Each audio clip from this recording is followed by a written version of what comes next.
Just to add one more, hopefully impressive observation, the same contributing factors to my schizophrenia.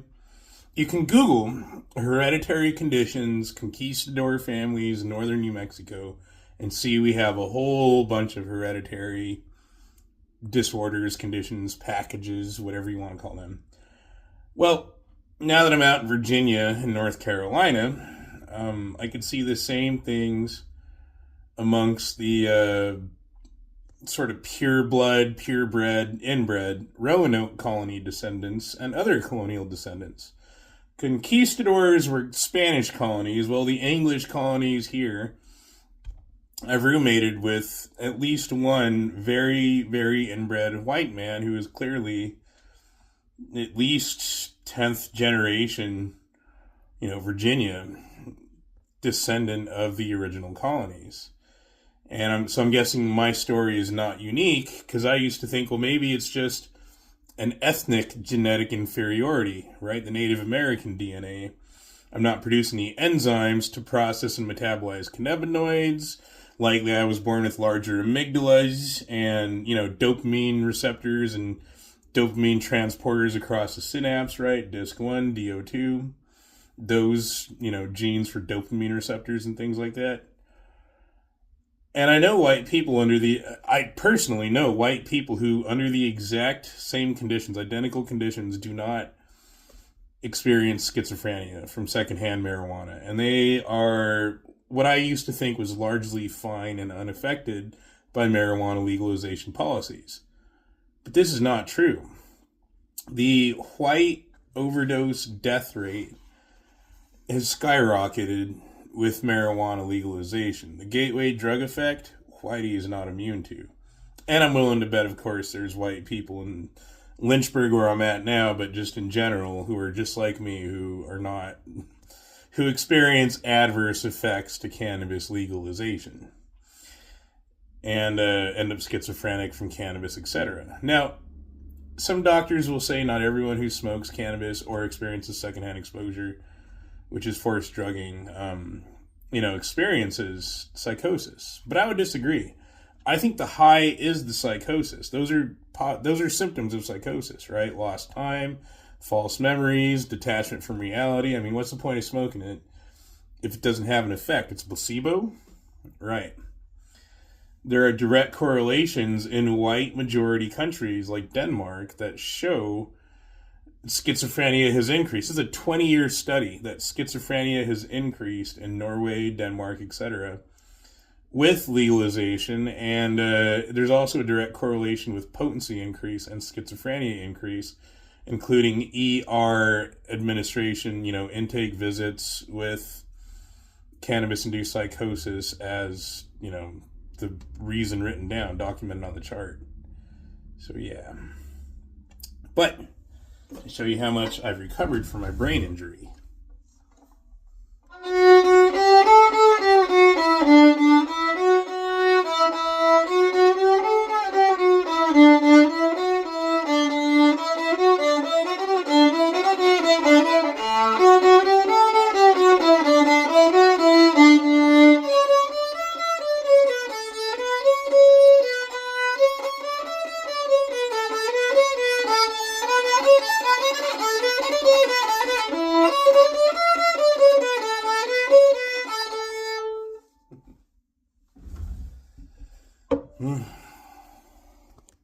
Oh, and I know my social media is not politically correct. I love violating the terms of service because I think a lot of it is weaponized to enforce agendas like the LGBTQ agenda, etc. I realize being disrespectful is not a Christian virtue according to certain Christians.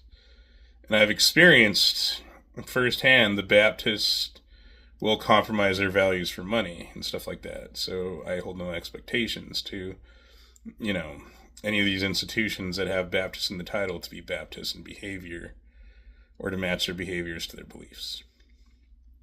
Nonetheless, even though I have an edgy, I'm a spicy boy on social media, a lot of edgy content, there is a difference between social media and reality. And what we portray on social media does not necessarily reflect who people are in the real world. So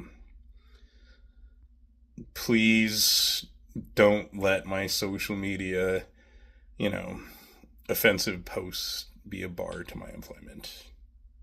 Hello, if you are watching this, I have applied to your place of your institution for employment, essentially. And this is hopefully you are impressed with my psychology skills enough to hire me, but this is an explanation for my criminal background and lack of employment throughout most of my life. So we'll do a timeline analysis. I actually have a suit and tie that I plan on wearing for the interview, but I feel like kind of a casual day right now, and this is a pretty cool t-shirt with the cathedral art design, so anyhow. So my name is Gabriel Tomas Mondragon. I was born in Bernalillo, New Mexico. Here's our timeline. In 1982. My family is from Spain, both the Lovatos and the Mondragons. The Mondragon family, my dad's side, has been in Taos, New Mexico since 1608 conquistadors, and my mom's side since the 1700s, according to records of Spanish Catholics kept themselves, as well as the oral history. So this is going to be genetic contributions to schizophrenia. We'll do both genetic and environmental. I could do a better, more organized design here. Genetic and got some tape over there. Environment. So this is epigenetics, is the combination of what Freud called nature and nurture, genetics and environment. So the Spanish Catholic conquistadors followed the Jews on the law of Moses against intermarriage, and they ended up very inbred because they refused to race mix with the Native American. To them, that was the heathen or the non-Catholic. It was akin to bestiality. There was some mixing, though.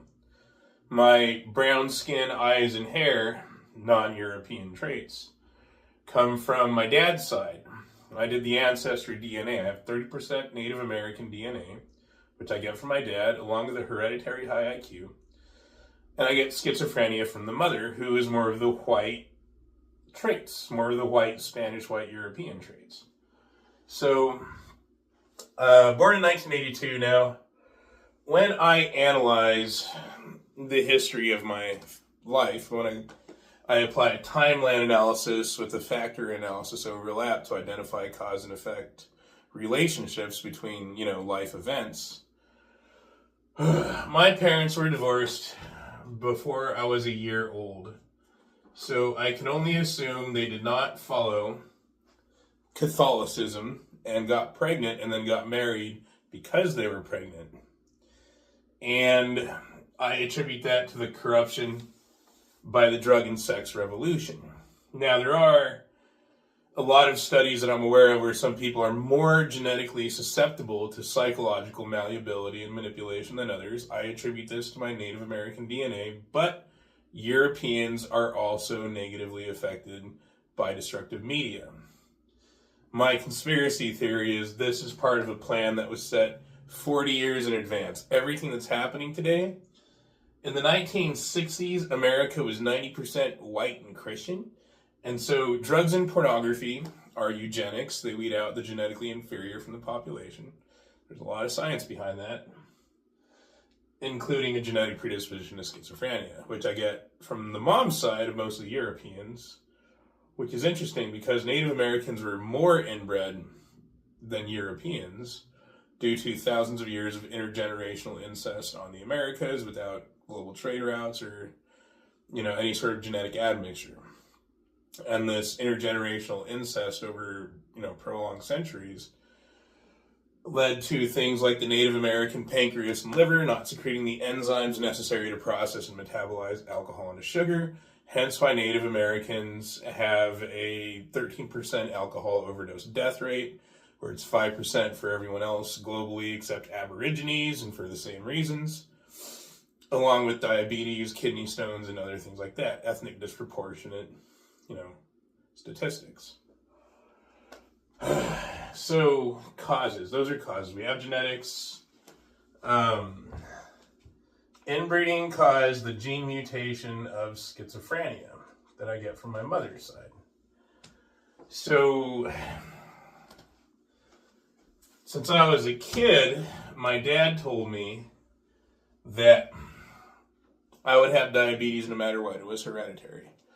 I'm 42, turning 43 in February. I don't have diabetes, nor kidney stones. He had both of those things when he was 23.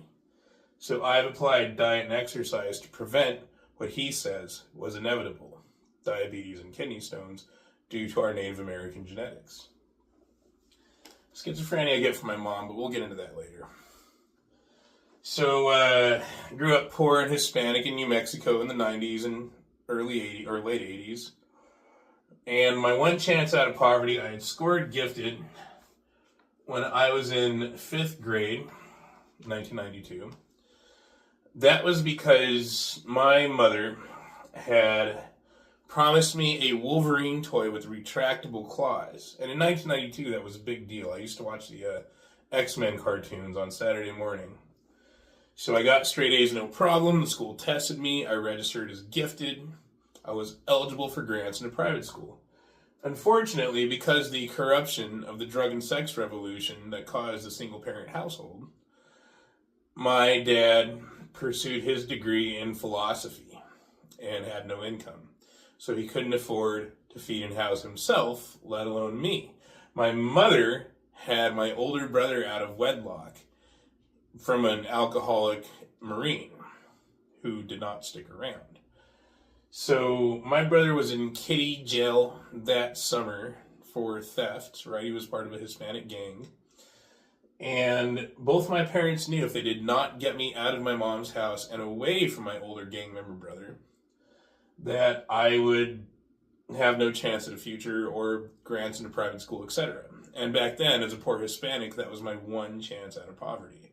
My family is rancheros, right? Mexican farmers. Grandfather did cattle on my mom's side. The grandfather on my dad's side did sheep and goats. Cattle and pigs, sheep and goats. Albuquerque in the house, mom and dad. So, even though I scored gifted and had that chance out of private school, my dad couldn't afford to take custody. My brother got out of kitty jail that summer and forced marijuana on me. Well, it turns out marijuana activates and exacerbates schizophrenia. Now, I find that interesting because initially this video is for Virginia Central Baptist Church, Centra. And they say, oh, well, if you have any marijuana convictions, don't bother putting those. That is blowing my mind. I just want to highlight this because white people are not stupid. White people have known the connection between marijuana and schizophrenia for decades. I've literally heard white people in movies and television, etc., state that exact thing from media from the 1950s on. My brother loved Cheech and Chong, Snoop Dogg, etc. So this is drug propaganda, right? Drug and porn propaganda. Now, why is it that marijuana was prohibited, but media was doing product placement that was glorifying and inciting its use? Akin to Edward Bernays with the Torches of Freedom campaign, where, Philip Morris approached Edward Bernays and said, we need you to trick women into smoking. And Edward Bernays said, okay, let me figure this out. He wrote a letter to Sigmund Freud. He said, hey, Uncle Freud, I got this problem. How do I solve it? And Freud said, okay, so the cigarette is a symbolic penis. All women suffer from penis envy. They are subconsciously jealous of men because they weren't born men, the superior gender. So if you frame it that when she smokes a cigarette, she is acquiring manhood, she is acquiring a penis, she's becoming a man, she's gender equality, feminism, it'll work. And it did. It worked 100%. 50% of the untapped market became smokers because he put women smoking in cigarettes. He paid women to smoke cigarettes in the suffragette marches. Television, movies, magazine ads, radio ads, he placed women smoking. And it was completely effective. Feminism. Millions of women were manipulated by feminism to give themselves lung cancer, etc. Population reduction, more eugenics, right? Cigarettes thin the herd. Well, Cheech and Chong and Snoop Dogg were kind of the same thing. Drug propaganda to glorify, incite, and increase marijuana use. The black market cannabis industry was artificially cultivated through media while it was illegal, and the banks profited on both sides, both the black market and the incarceration rates, the private prison, since 1972, I believe. Yeah. So media had a big influence on my brother and marijuana use, which he pushed on me in the 5th grade. Now that activated the gene mutation of schizophrenia that my mother did not tell me about. So instead of taking advantage of my grants in private school with my test scores and the hereditary high IQ I get from my dad, I think if you score gifted, you're somewhere between 135 and 140. Sorry if you can't see that very well. I'll do a close-up later. Anyhow, so that led to me being homeless and on drugs most of my life until I electrocuted myself for Whales and Trees in 2008, self-inflicting 3 amputations with electricity on Orcas Island. I had 70,000 volts go through me, but it's not the voltage, right? It's the amps. 56 square miles of electricity. I took a aluminum-handled tree trimming pole saw to the main transformer substation of the San Juan Islands in Washington State. 3rd-degree burns over 40% of my body, a brain injury, in my hands and out my feet, so I'm missing half my right foot, and a pinky toe and a tendon off my left foot. I was rubber stamped as bipolar type 2. Just real quick. So the combination of marijuana and the genetic thing of schizophrenia. I'll just put that as epigenetic, right? Combination of environment and genetics. Okay, I digress. So I ended up in the hospital in Harborview for a while. I got my discharge paperwork now, rubber stamped as bipolar type 2. They released me into FBI custody. The Federal Bureau of Investigation charged me initially with eco-terrorism. It turns out they're keeping a profile on me, or a file on me. This is because when I was homeless and schizophrenic and hitchhiked all over the country, train hopped through Mexico, I ended up in California.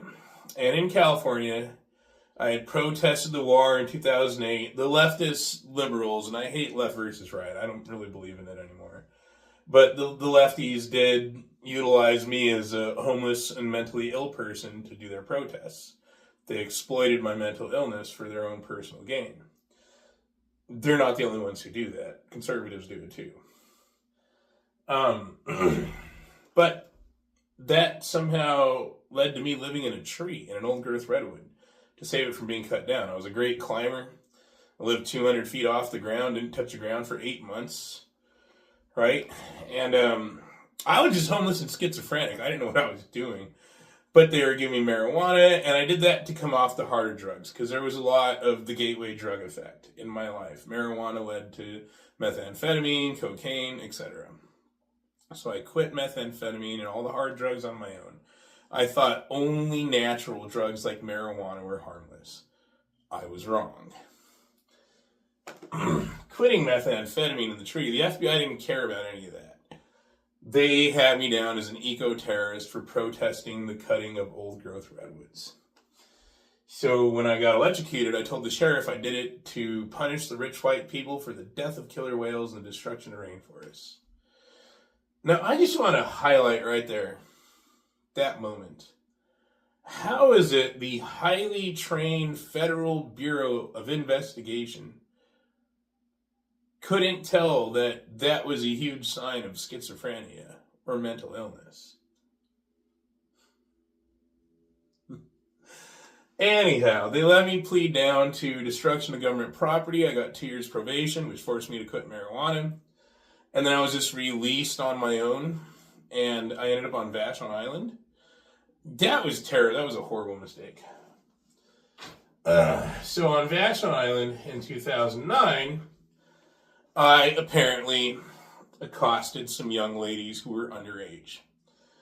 According to the police report, I said, man, I'd like a blowjob or something to one of the girls, or man, you have a cute butt. I think it was literally just, man, I have a cute butt, because the 2 girls who gave the police statement, their witness testimony didn't match. I think it was weaponized against me. I think there was a whole island, tight-knit community thing that was against outsiders and brown people, especially, because it's a majority white demographic island. These are rich white people. They are not stupid. And growing up as a poor Mexican ranchero, I was not, I had no chance. I was not educated enough to compete with that level of deception and manipulation that rich white people on Vashon Island are capable of. So that happened. I don't remember it. I don't know if I did it or not. I probably did. I probably didn't. I have no idea. The reason that happened is because a woman named April Joy Sherman moved me into a yellow house on Vashon's main highway, and then moved people smoking marijuana in the basement underneath, and the secondhand marijuana coming up from the basement set off my schizophrenia really bad. But somehow all these rich white people magically didn't know that I had schizophrenia, like the FBI. They couldn't tell that self-inflicting 3 amputations with electricity for whales and trees was a sign of schizophrenia. I don't buy that for a second. It is not incompetence. This is deliberate. Between these 2 events, I went to Vashon Youth and Family Services. My counselor's name was Greg Thompson. I didn't know what was wrong with me. I had severe brain damage, which I still do. The state of Virginia just revoked my adult learner's permit to get my driver's license, citing that I have a brain injury and I need to get a medical professional to do a brain scan and clear me.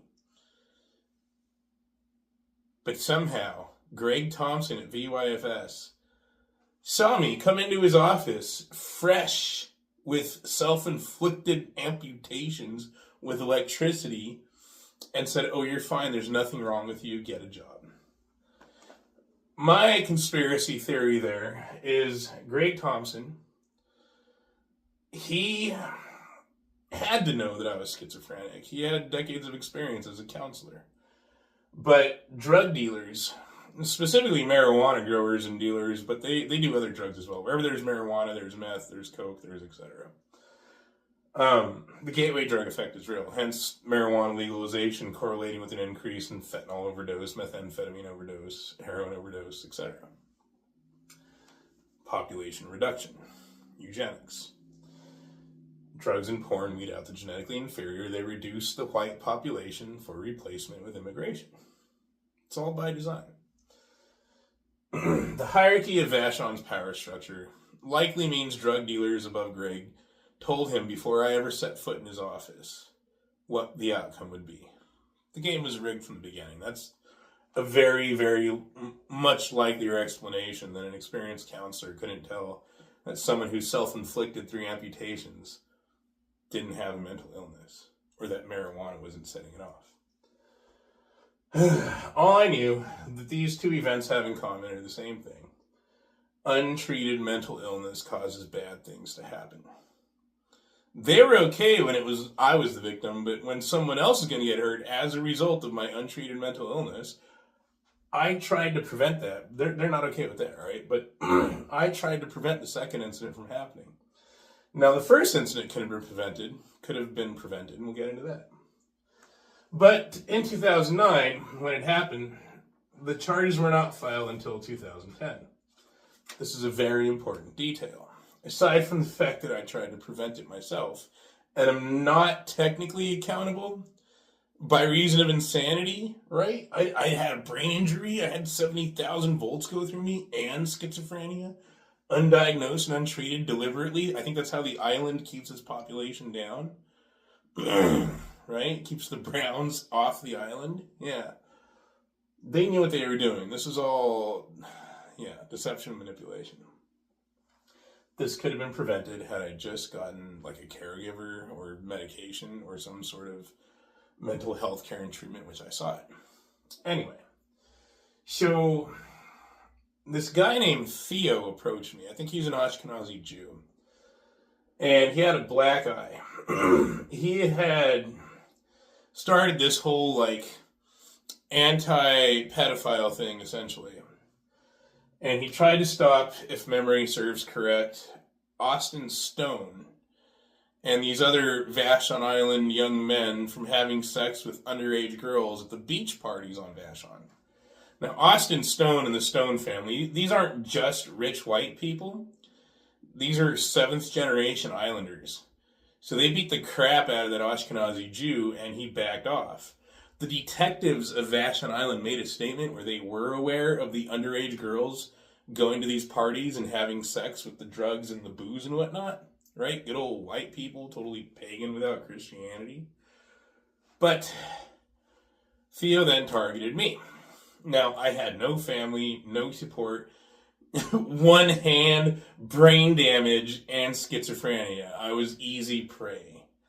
So he fulfilled his threat. All of a sudden, Google, Seattle Times, wrote all these articles about me. I thought it was like some sort of objective, computerized network. No, it's individual humans controlling these networks and manipulating and orchestrating them. Anyway, however, the charges were not filed till a year later. Over a year. But this was 1 year anniversary of my sobriety date. So the island kept better track of my sobriety than I did. I quit drinking 12 months later to the exact day charges were filed. It's like the island was punishing me for going sober because alcohol and drugs was a social control mechanism that the rich used to keep the poor down. Marijuana is a social control mechanism, just like social media, etc. I've learned a lot in my study of psychology. So I was on federal probation from the 2008 electrocution. My federal probation officer, federal agent, told me, you know what, we're not going to violate you. You're not the most dangerous guy. Why did it take you over a year? Why did it take them over a year to file charges? So it took a smart, well-educated white person to see through the lies and deceptions of white people, rich white people, that I could not see through. He's always brown, right? Raised as a Mexican farmer. Like, not a good education growing up as a Mexican rancher. I can tell you how to milk goats and cows and stuff like that. Not the same. It doesn't even pale in comparison, education-wise. But the FBI, he was smart. He saw through it. So they didn't violate me. I was convicted because I had a public defender. And so the public defender didn't give any effort or bother to argue, insanity defense of attempted luring, because according to the affidavit, I attempted to lure them into an alleyway, which I don't really buy. It sounds like BS, but maybe I did. I don't remember, honestly. I was blacked out. And it was a misdemeanor. So, yeah, I'm not on any national databases or anything like that. No, none of that. And after that, I began to realize that I could not trust anybody. And it sounds paranoid schizophrenic, but it's true. I could not trust people that I thought were friends. Vashon Islanders, rich white people, are very good at smiling to your face and pretending to be your friend as they stab you in the back. This is a very big white culture trait and Ashkenazi Jewish trait, because Theo was Ashkenazi Jew, so was Saul Fortunoff, Shay Fortunoff, Levi Polkinen, the guy who wrote the article about me in the Seattle Times.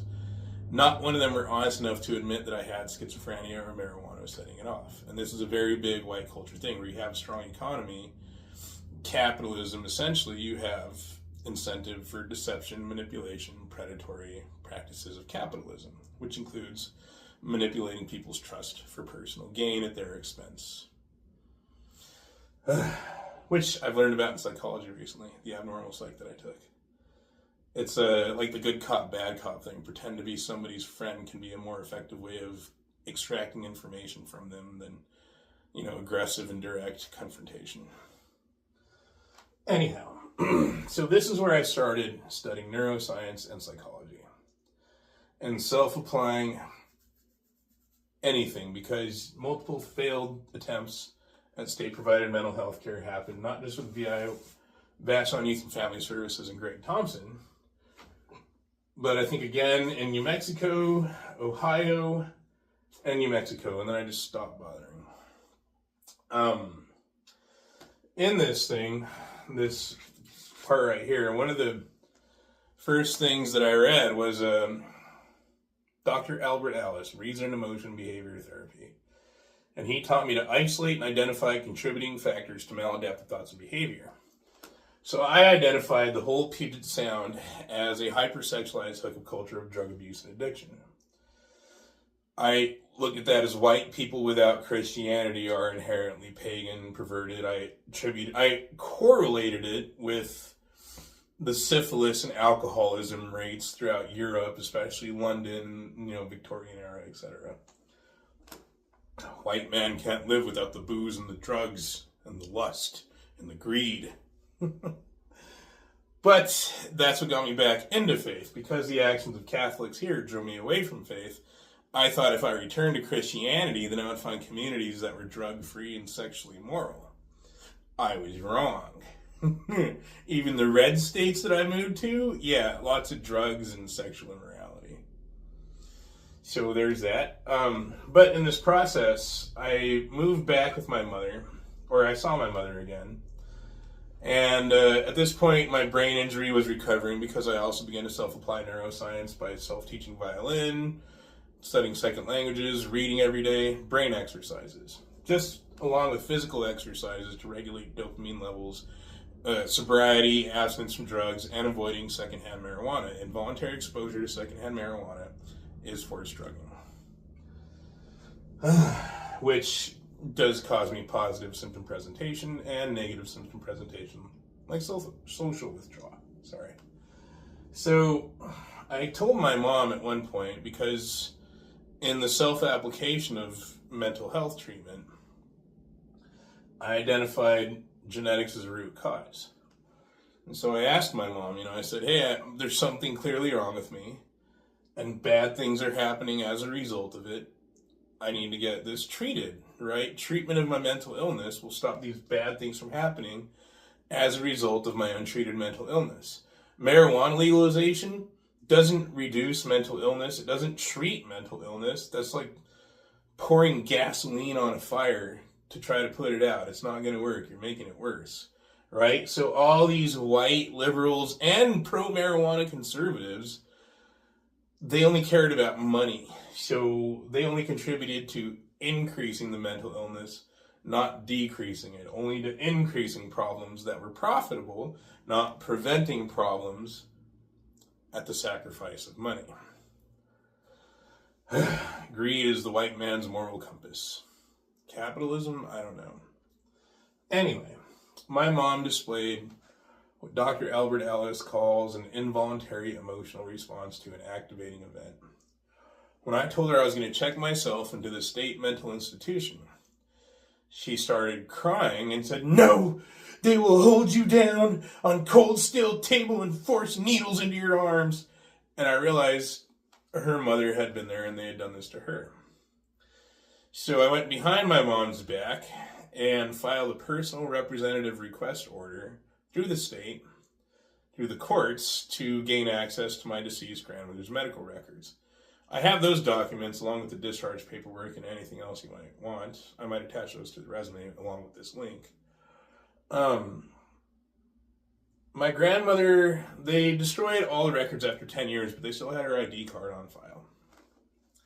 1985 was the last time that, when they destroyed everything, when I was 3. She had been hospitalized at that state institution twice. Once in 1962, again in 1974. The first time was voluntary, the second time was emergency order. both times diagnosed paranoid schizophrenic. So we have a family history of schizophrenia that my mother lied about through omission. According to her, it was in alignment with the Catholic, honor thy mother and thy father. So she destroyed her son's life by lying through omission about the family history of schizophrenia that marijuana activates and exacerbates. So that's insane to me that white Christian America is so corrupted with drugs and porn since the drug and sex revolution that you're just letting marijuana get legalized and pornography is pushed on kids through social media and all kinds of disgusting garbage just because white Christians are ruled by money. That just blows my mind. I thought there was some moral boundaries. Apparently not. If there was, we wouldn't be here where we are now as a nation and a society. But I digress. So once I figured that out, this was the last legal incident or legal trouble I've been in. I have been incident free ever since 2010. That is a result of my self-applied mental health care being far more effective than any state-provided mental health care, which has always failed me.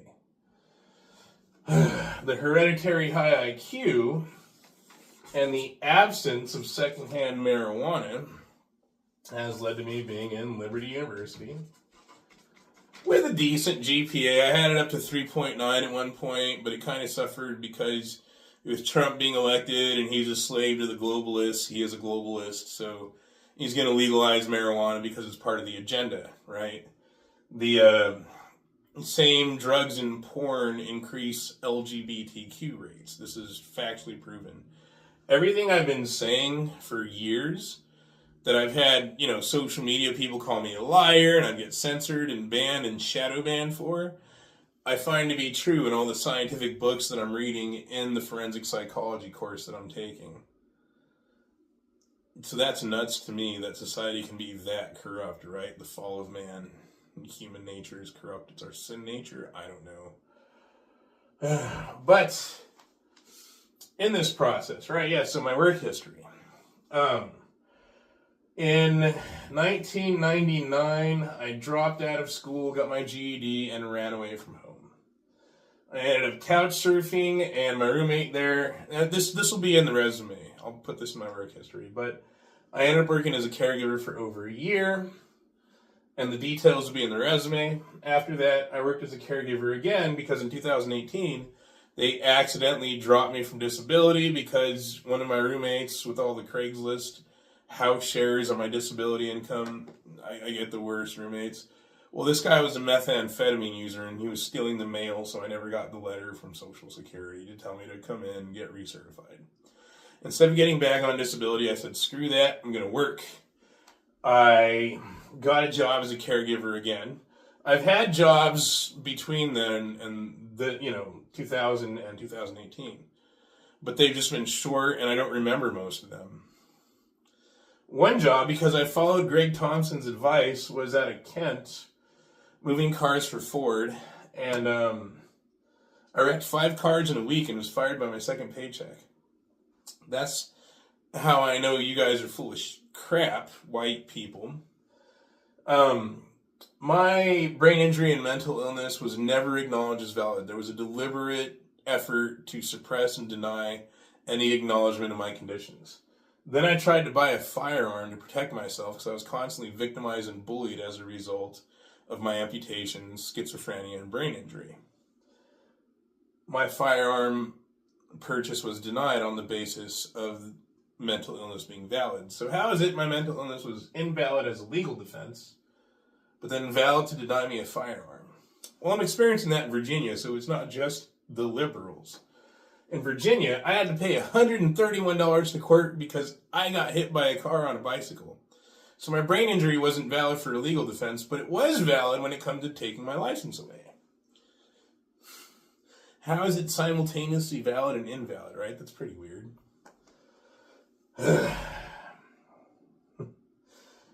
The brain injury leads me to have blackouts while driving, completely sober. I wrecked 5 cars in a week, was fired by my second paycheck moving cars for Ford because no one would believe me or listen to me. I cried till I was blue in the face to anyone and everyone, including VYFS, hey, there's something wrong with my head, I need treatment.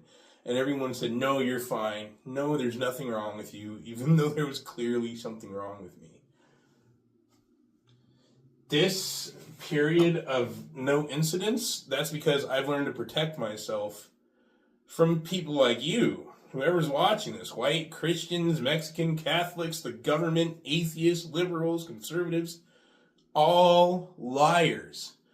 All, not one of them is effectively causing marijuana to be recriminalized and the laws aggressively enforced to prevent incidents like this from happening. This includes government and state employees and medical industry employees. So I have effectively protected myself from the corrupt society from here to here. And that includes, well, a lot of moving. I moved from state to state to every time they legalized it in one state, I moved to a state where it wasn't legal. And the evil, greedy drug pushers, manipulate the government with greed and, bribery and lust of money and power and things like that. And so every state that I move to, it eventually becomes legalized because they control the media. The media controls the people, right? You program the newspapers program the people. Social engineering through social media, through advertising, through Hollywood, etc. Which there's a lot of material on that, but we're already at 36 minutes. So I do have a longer work history. Got a job as a caregiver in 2018 till 2019. Those details are in the resume. After that, I actually was going to get hired in a rest home for the Alzheimer's ward because they were so impressed with my, prowess on neuroscience and psychology. But the charge from 2010 came up, and their government said, well, you're not allowed to hire him because we can't tell if it's a misdemeanor or a felony. And I had to have a phone call with the government guy, and I said, what are you talking about? This was a misdemeanor. This is not a felony. You can't just use your computer. There's no database. You can't just pull this up. And he said, no, and that's not my job.